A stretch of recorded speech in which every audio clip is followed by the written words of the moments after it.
this offseason was fun for us and for our show. It felt like, every few days there was a new move. How Well, fun that was was it the for intent. you?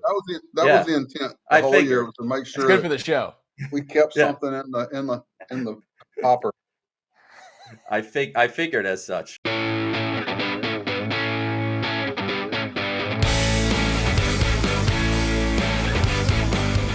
What's up, everybody? Welcome to another episode of the Mets Pod. I'm your host, Connor Rogers, alongside my co-host, as always, Joe DeMayo.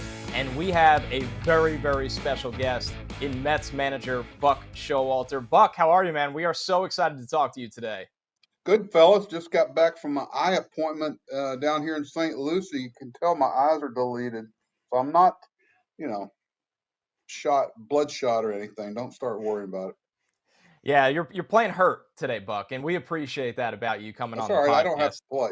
That's right. That's absolutely right. So, to kick things off here, something I was really excited to ask you was when you made your return to the dugout last year with the Mets, what was something you missed about the game being in the dugout that you didn't even realize until you got back in uniform and down there with the team?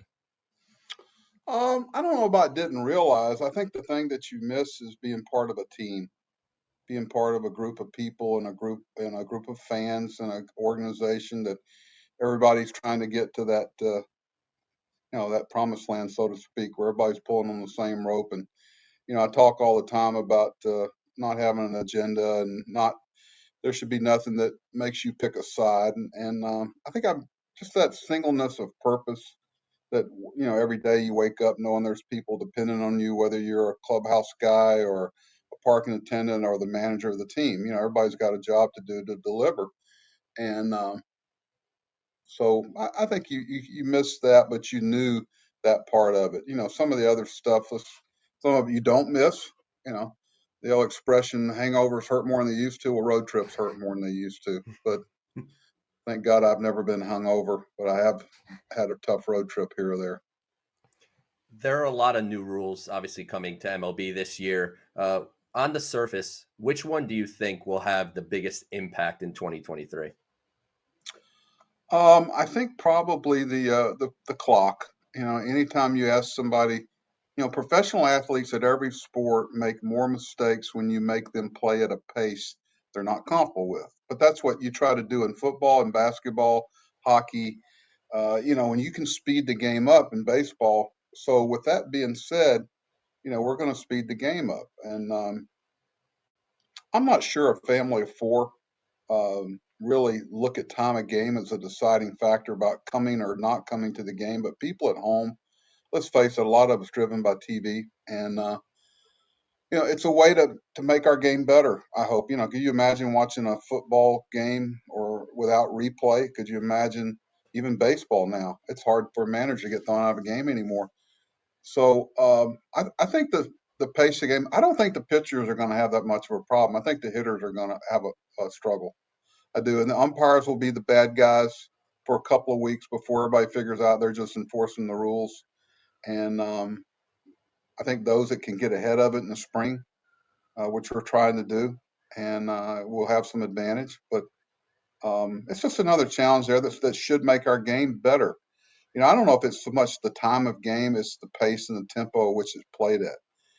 I've been around some really good 3.5-hour games, but especially if the Mets won. But we'll see. I know the shift. There's a lot yet to be seen there. The bases size, I don't really see a whole lot of change there personally, but they didn't ask me. But we'll see.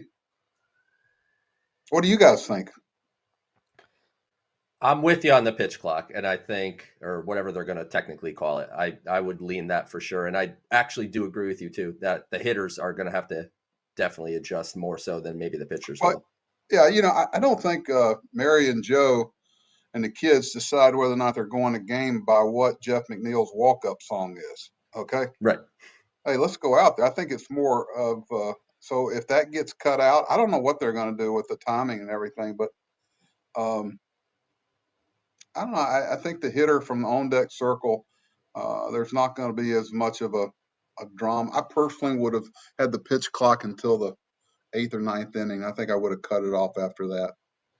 For me, Buck, I'm curious how the limitations of the shift change some guys' approach. Some guys just look for more bat to ball rather than swinging for the fences, and if that changes the not the viewership of the game, but just more balls in play and more excitement on the field as well. So that's the one that I have my eyes on.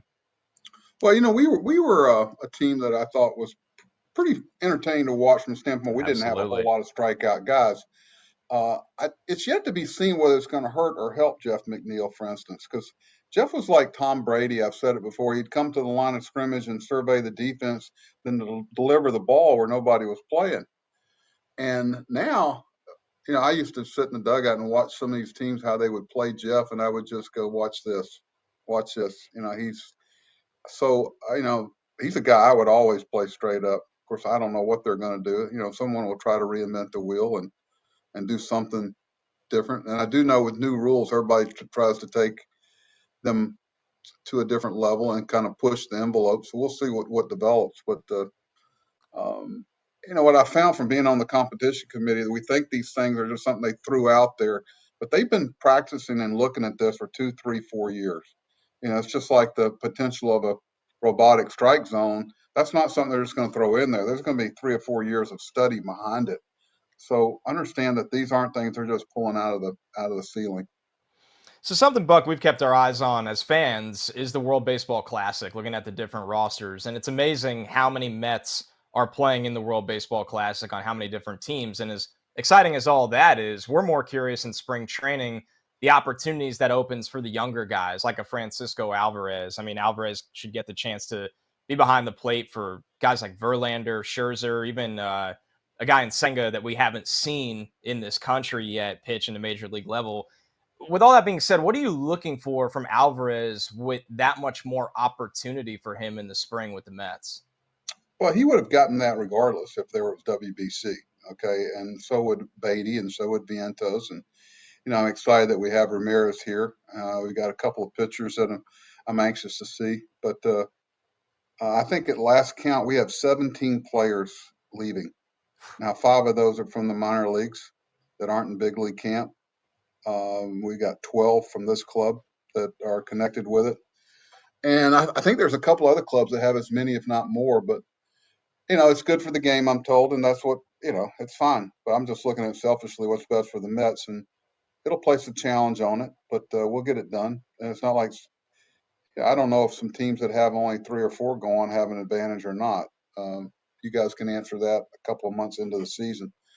But I do know that players have a baseball clock, and when you start that clock early, sometimes it can be a challenge. We'll see, but I'm excited for baseball. It's going to be fun. Anything that puts a focus on the game. I know how much it means to Escobar. I know how much it means to Pete and McNeil and Lindor, and I know these. I know it means a lot to Ottavino, and Rayleigh is extremely excited to pitch for America. And I know that means a lot to Quintana to pitch for Columbia, and I can go right on down the line. It's so, you know, don't you're not that important. Don't take yourself so seriously. It's good for the game, and these guys want to do it. And I talked to Mark DeRosa, the manager, a lot, and I said, hey, make sure they play and get their at bats, and you better return them healthy, or you and I are going to have a problem. One player that left actually this offseason, the Mets, was Trevor Williams. And we know how important of a role he played on the team last year.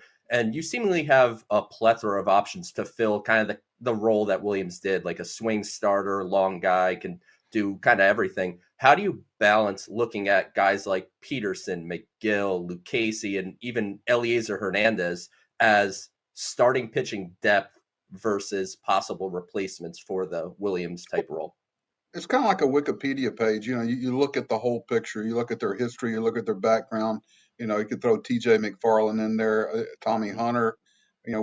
Billy in our front office and ownership have done a great job of giving us some options. We love Trevor and the job he did, and no one valued it more than I did. And we knew, and that's why we had interest in him. But he got a situation that he wanted to go down, and wish him well. He was great here. So trying to fill those shoes is going to be tough. There can be, to be able to do it on the field. And I don't care if your rotation's old or young, you have to have 2 of those guys usually one in the big leagues and one in the minor leagues that can fit that role, because somebody will walk in at 6:35 for a 7:10 game and say something happened and I can't pitch tonight. And your what ifs have to be solid. Our what ifs last year, with Peterson and McGill and and Trevor were big for us. Putting your arm over your head and jerking it down violently 100 times every fifth day is not a normal thing to do to your body. There's going to be things that happen, and you better be ready. As a couple guys who covered a team who also are fans of the team, this offseason was fun for us and for our show. It felt like, every few days there was a new move. How fun was it for you? That was the intent. The whole year was to make sure it's good for the show. We kept something in the hopper. I figured as such. So how fun was it for you to get those calls from Billy Epler, seemingly, like I said, every few days saying, "Hey, Buck, I got Justin Verlander for you. I got Kodai Senga for you," and down the line? Well, it didn't really work like that. It was, I kind of chuckle when people call it the off season.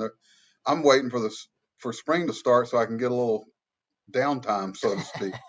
It's been, but they're all kind of like that, to be honest with you, because the baseball world really churns in the off season. You got to stay ahead of things with the deadlines. Some 6-year free agent that signs could end up being as important as a Verlander sign. You never know how it's going to shake out, and that's the beauty of our game. So certainly, we had a lot of people left, and we knew we had to be ready to pivot and go in different directions. We knew that Brandon was a priority for us if we could make it work. And, we always liked Senga. We've been talking about these things for quite a while. It didn't just happen in November or October. We've been talking about them since last spring. All right, Bug, before we let you go, we have a couple fun rapid fire questions. You can pass on any of them. Well, I understand that whether they're fun or not is a matter of opinion. Come on. Okay, so we'll let you be the judge. That tells me you might pass. First one. What gets you more excited for the Super Bowl? The actual game or Rihanna doing the halftime show? It's baseball season. If there's a Super Bowl being played, then so be it. I'm happy for you guys. But once we get February, it's baseball season. They're playing a football game. Yes, sir. That's absolutely right. I like Rihanna. I actually like her. I think I like some of her music. Most of it, as a matter of fact. I liked a lot of stuff she did with Drake. It was very impressive. Not quite as good as Shakira, but not anybody can be there. I always liked the football game. You got to understand, I will watch the game, but if it kicks off at 5:32, the TV will get turned on at 5:32, and the volume will be off. And the announcing and all the prelim, I just want to watch the game, just the game. So we'll see. And we get to watch the Met commercial. What you guys think of the commercial? So that is number one, loved it. And one of my rapid fire questions here is, which Met was the best actor in the commercial, Buck? Who gave the best performance in that commercial? Well, I thought you were going to ask me if I was upset about not being asked to be in it. That was my follow-up. I actually wanted to know. So you weren't even asked to be in it. I thought you passed. I thought they couldn't meet your fee. They made good choices putting those guys in it. My favorite, I'd have to sit there and critique it a lot. I have to look at it. Give me my options, because I did look at it. So Mr. Met took your desk, which could cause some friction. He might be there. We get off to a bad start. He might be there. Okay. So I thought Lindor was pretty good, but honestly, the star was Kodai Senga on FaceTime explaining his ghost pitch is not actually a real ghost to the fans. Well, I hope it's a ghost pitch. We'll see. I thought all our guys tied for Best Actor award. How's that? That's y'all watch the Grammy or the Oscars? I don't watch those either. Nope, they don't do it. Not really. Nope. Yeah, they're a little. They seem to cram stuff down your throat a little too much. We'll leave that one alone. All right, Buck. What are your favorite non-baseball related things to do in the off season? Do you have any, or is it just trying to sign your players back? I used to play golf, but I played once in the last year and a half, and that's. So you haven't played with McNeil yet? No, I've got him a couple of things. I have this golf magazine that comes in once a month, and when Jeff's not got 3 hits the night before, I always just put one of my magazines at his locker, and just to let him know that it's okay. So My favorite thing, probably dealing with the grandsons. I've got 4 grandsons, and that's been cool. Because when they act up, I just let their parents take care of them. But it does make for an expensive holiday season, I can tell you that. All right, your favorite movie of all time? Oh, geez, I don't know. I got a lot of them. I tell you, I'm a big chick flick guy. I like Chick flick stuff. guy. I like Nicolas Cage stuff. Not Nicolas Cage, but Sparks. Is it Nicholas Sparks? I like Knights and Rodan. I have to think of baseball, sports movies. I tell you one under the radar is Draft Day with Kevin Costner. Makes great sports movies. A lot of people Draft Day, don't know man. about that one. That was a great sports movie. I have seen it, Buck, and I know Joe has as well. Trying to think. For the Love of the Game was a good movie. I tell you one under the radar. Have you ever seen Bang the Drum Slowly with a guy named Robert De Niro's first movie? No. Joe, have Check you? out check No, out Bang I the have Drum All not. right, it's on the Slowly. list. Bang the Drum Slowly. And when I was a young kid, damn Yankees, that lady Lola made it tough to watch TV, boy. You haven't seen that either, have you? Have not. No, sir. All right, so I've turned you on to a couple of movies. We got a list now after the show. Yes. All right, Buck, our last question of rapid fire. You're being dropped off at a deserted island. You could bring Where? a deserted island all by yourself. This But is you like Gilligan. It's like Gilligan's Island. Pretty much, but you have no allies with you, no friends with you. But you could Oh, bring any three that's things. pretty true. Any 3 things you could bring with you. What are the 3 items? You guys got to give me some time to think about this stuff. I know you got it. You got it locked and loaded here, Buck, ready to I go. have to think about it. 3 things I'd bring with me. I don't know. Deserted island. I'm stuck there the rest of the time. I'd like to bring my dog. There you go. Yeah, that's absolutely on the table. Obviously, my wife, 40 Okay. years, Good company. and a boat. And then you're done. Then you're free. You found the loophole. No, you question. leave only if you want to. That's I true. might Might be a get good there thing. and decide I don't want to leave. It might be a good hiatus. I'd have to have a contract to sign somebody if there was a good potential prospect on the island for the Mets. Mets International Scouting right? taking a step up. All I right. need a fishing pole, probably.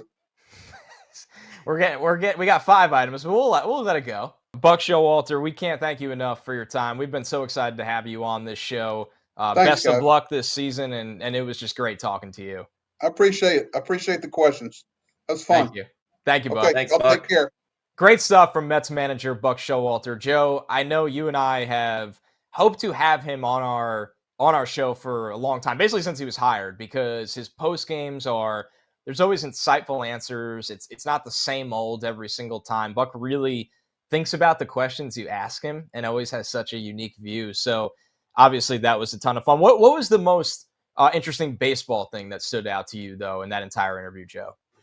I think it was talking about Jeff McNeil and how he was kind of like Tom Brady. And obviously we know that Tom retired, but just the ability to read the defense and having the barrel control that McNeil does, that wasn't like hyperbole. Like, no. I think Jeff genuinely walks up and he's like, oh, they're shifting a little bit. I could just put the ball between the 5 and 6 hole and I'll have a hit. And he's able to do that. It's just obviously super impressive. And one of the reasons why the Mets wanted to extend McNeil.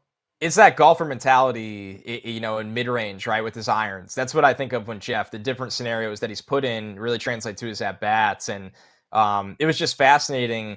Think about Buck Showalter, right? He's the only manager to win Manager of the Year in 4 different decades. That's just an incredible, you can't even call it a rare accomplishment. He's the only one to do that. So you'd think the amount of baseball he's seen, the different eras of baseball he's been a part of, and without us even bringing it up, he gushes about how impressive Jeff McNeil is as a hitter for that very unique reason. So really, really cool. We honestly probably could have talked to Buck for 2 hours easily, and it would have felt like 20 minutes. So that was great. And a reminder, you're listening to the Mets Pod. If you never want to miss a show, you want the show instantly right to your phone or wherever you get your podcast, subscribe to the Mets Pod, Apple Pod, Spotify.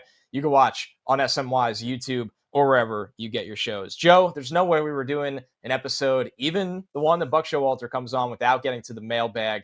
And we have a lot of good questions. I think, though, one I really wanted to start with here is from our buddy, the Senator, who has been listening to this show as long as it's existed. And he asked, Do you believe Carlos Beltran's hiring in the front office is potentially his first step in becoming the guy when Buck is done? When Buck walks away from baseball, when Buck walks away from being the Mets manager, essentially is Beltran the heir apparent? When that hire was announced, Joe, is that what came to mind for you, or do you think there's just so much unanswered right now? A lot unanswered. I definitely thought when he was brought in, I think they're just trying to add smart people to this organization. With that said, it wouldn't surprise me if that's maybe on Beltran's mind, maybe even more so than the Mets' mind. I think we know that he wasn't too happy that he wasn't the manager of the Mets, and obviously we know everything that transpired and why that happened. But he wanted to be the manager of this team, and people have reached out, or teams have reached out over the last couple of years trying to get him to join coaching staffs. Like I think the Padres wanted him as like a bench coach or something. And it seems like he wasn't interested in that type of role. So, I mean, maybe, but we just talked the Buck for 15, 20 minutes, and I don't want that guy to leave ever. Like, No, man, Sam. he's the best, but eventually he will not manage the Mets. And at that time, we'll see where everything's at. But I do think Carlos Beltran has visions on being a manager again in the sport, and I think it would be a cool full circle moment to have him back as Mets manager one day. And I think it was fascinating to hear the rumblings that guys like Francisco Lindor and Edwin Diaz, they really like Beltran's presence. And that matters so much because we know with Lindor and Diaz, at a minimum, those guys are here for the next half decade. This isn't a situation where, they're here for another year or two. They are a core foundation of this team. And as you said, Joe, there has been a mission since Steve Cohen bought this team, and that is to get smart people in the building in all areas, whether it's analytics, whether it's the training staff, whether it is the technology side. And obviously a baseball lifer like Beltran that had a lot of success here in New York, now back in the Mets organization, is only good news. The next one from an insane Mets fan who asked, with Matt Allen needing to be added to the 40-man roster to be protected in the Rule 5 draft by December, is there a chance the Mets cut ties or let another team claim him? Joe, I feel like that question kind of crushes your soul. We've had huge expectations for Allen for a long time. He's now dealing with another injury, essentially having to go through Tommy John again is what it sounds like. It's going to be a long time before we see him on the mound. What do you think of Allen's future with the roster? It's very unfortunate, obviously. I mean, this is one of the most highly touted guys. If you listened to us before we were the Mets pod, and obviously listening to us on the Mets pod, Matt Allen's been someone I've talked about for years at this point. And the reality is he hasn't pitched since 2019 is the last time he threw a ball in a professional baseball game. And he has 10 1/3 professional innings. He's obviously, like you said, going to miss the 2023 season due to UCL revision surgery, which might as well just be called Tommy John surgery again. So really unfortunate that he's dealing with this. And as far as the 40-man roster goes, I don't think that's anything you have to worry about. I don't think anybody's picking Matt Allen in the Rule 5 draft, which means they have to carry him on their major league roster for the entire season. So I don't think that's anything we have to worry about. I think Matt Allen will go through this surgery, go through his rehab, and we'll see what 2024 brings for him. Yeah, just to add on here, Joe, you understand the Rule 5 draft as well as anyone I've ever met. And from observing it for a long time now, it feels like, from what I see, teams use it to see if they get lightning in the bottle with the bullpen arm that can contribute really in the next calendar year. So is it pretty rare for a team to take on a guy that, even if he ever returns healthy again, which we're really hoping Matt Allen does, he has multiple levels of the minor leagues to get through? Yeah, it would be very uncommon. I mean, once in a while, you'll see someone pluck from single A level that, maybe it's an arm that throws 102 or something, and they'll just take a shot on a power arm. More often than not, those guys end up back in the organizations that they were taken from because they don't stick. So I wouldn't be too worried about Allen. And like you said, it's largely, the Mets drafted Zach Green this year. He's a guy who performed well in AAA, and he's a guy you could look at as a possibility in the bullpen. And then you see fourth outfielders sometimes get taken Rule 5 draft. That's really it. We make a lot of the Rule 5 draft just because it's an off-season activity during the winter meetings, but 98% of them are, role players or nothing. All right, the next one from Milo, who he asked, what are expectations around Joey Lucchesi this year?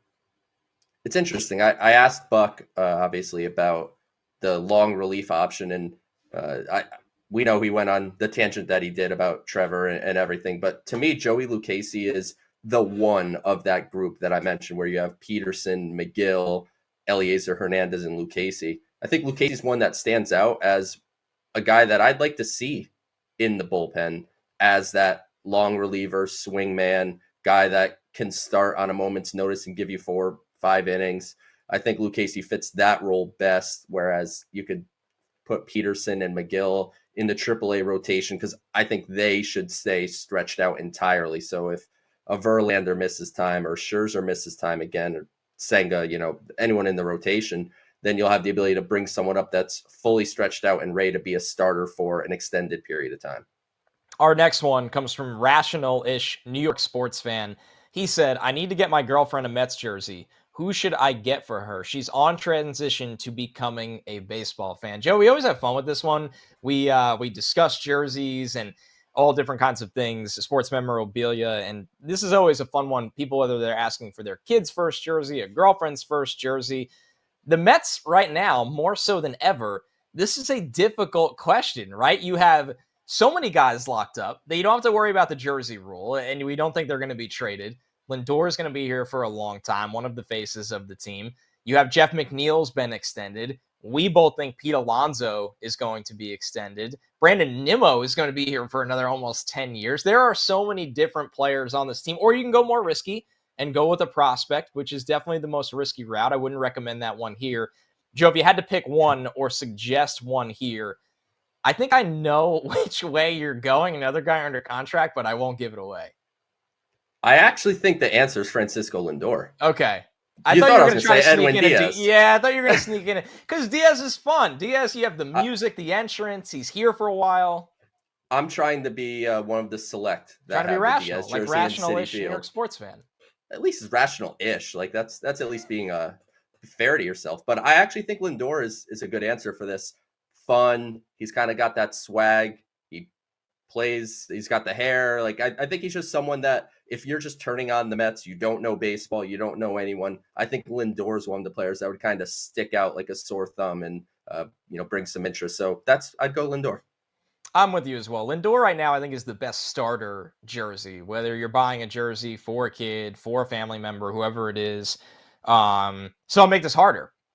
Which one? The beautiful home with stripes, the gray road jerseys, or the alternate black jerseys? And keep in mind, at some point in the next 2 seasons, the Mets are due to get a Nike City Connect jersey. And we saw a ton of those displayed last year. So there's going to be a 4th uniform in the Mets rotation coming up as well that we have no idea. There are so many leagues we know nothing about.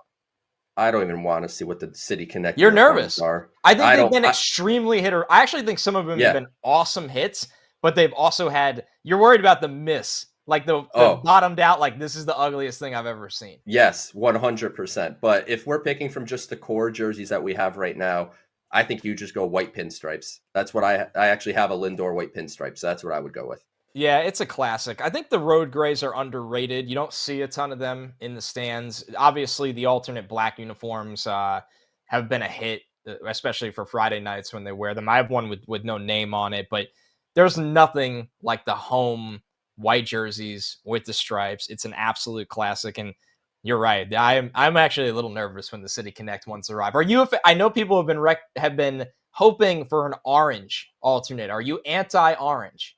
Yeah, don't want an orange jersey. Does it remind you of the Los Mets? I hated the Los Mets jerseys. I don't think they're terrible. The orange jerseys to me should have been spring training jerseys. I remember back in the day when Piazza was here. I remember they had orange spring training jerseys. That feels spring training to me, but something tells me it's going to be orange or just straight up blue in some way. Like it's not going to be white. Who knows? Maybe the Red Sox and we'll get like pink jerseys because the Red Sox had lime yellow and light blue, which is in no way, shape, or form Red Sox colors. So it's a bit unpredictable, but we'll see what that's all about at some point. It is, and you brought up blue and it reminded me, of course, another uniform with the Mets is the blue uniform. So you just wonder if they would go that route as well. It's not a lot of options. Joe, I'm worried for you. I think it's going to be orange. Everything else is covered. They have white, they have blue, they have black, they have gray. I think you're going to be in trouble on that one. And with that, we are going to wrap up our show. Definitely a special episode to us, having Buck Showalter on, him being gracious enough with his time. It's so funny with guests, Joe. You always are so nervous about their time or going too long in the interview. And with Buck, it truly felt like he could sit there all day and give you great long answers in every question. So definitely one that we will remember for a long time on this show. Joe, closing thoughts on the latest episode of the Mets Pod as guys have arrived in Port St. Lucie, man. And I still, like a kid, get excited for the arrival videos. It's something that to me will never get old about spring training. I was just going to say the same thing. There's nothing like pitchers and catchers and baseball getting started up. Like, I'm looking on SNY's social every day for the videos. Same. I'm like, Kodai Senga's standing in the outfield throwing a baseball. It's just ridiculous. Like, he's not doing anything really, but it's just like, he's here. It's baseball time. And like you said, we have the Super Bowl Sunday, which we should do. Let's do some Super Bowl picks before we drop off. Why not? Everyone's following the Super Bowl, and then we're into baseball season. And for me, Super Bowl Sunday, it pains me as a Dallas Cowboys fan. I think the Eagles are going to take the game. I think they've been the best team in football since day one, and everyone's just been trying to find the reasons why they're not going to win, and I think they come through. I'm going with the Chiefs, Joe, and it's only because they were my pick in July. I understand why the Eagles are the favorite. I have to ride this thing out by now. I said Chiefs, Niners for a long time. Didn't work out on the NFC side. I'm going with Mahomes. I think he gets his second title. So enjoy Super Bowl Sunday, everybody, and thank you so much for listening. And one last reminder, subscribe to the Mets Pod, Apple Podcasts, Spotify. You could always watch right here on SNY's YouTube channel or wherever you get your podcasts.